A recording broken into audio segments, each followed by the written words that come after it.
ചെയ്യാൻ പോകുന്നത്. ആദ്യം വെജിറ്റബിൾസ് ആവശ്യത്തിന്,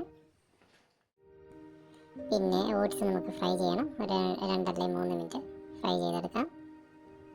നല്ലപോലെ ഫ്രൈ ചെയ്തിട്ട് ആവശ്യത്തിന് എണ്ണ എടുക്കുക, കടുക് പൊട്ടിക്കാം.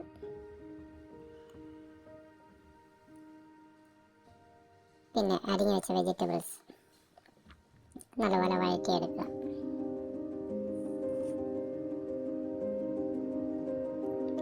ഒരു 2 അല്ലെങ്കിൽ 3 മിനിറ്റ് നേരം വഴറ്റിയെടുക്കുക. അടച്ചു വെക്കുക. ആവശ്യത്തിന് ഉപ്പിടുക. കസൂരി മേത്തി ഇല്ലെങ്കിൽ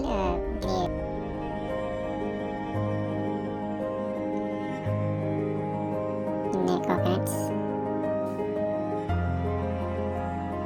ഇത് pepper powder, turmeric, eggs 2 or 3 ഇടാം ആവശ്യമനുസരിച്ച്.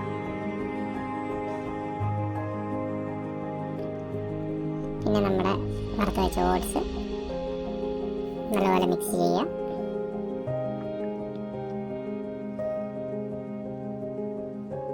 പിന്നെ ആവശ്യത്തിന് വെള്ളം തളിച്ചു കൊടുക്കുക. ഒത്തിരി വെള്ളം ഒഴിക്കരുത്. പിന്നെ മൂടി വെക്കുക. ഒരു 5 മിനിറ്റ് മൂടിയാൽ മതി. നല്ല മഴയാണ് വെളിയിൽ.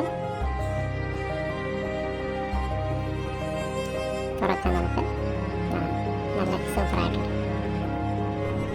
വെന്തിട്ടുണ്ട്. Oats ready. നമുക്കിത് കട്ടൻ ചായയും കൂടെ കഴിക്കാം. ഓക്കെ, എല്ലാവരും ഒന്ന് ട്രൈ ചെയ്ത് നോക്കും. നല്ല ടേസ്റ്റാണ്.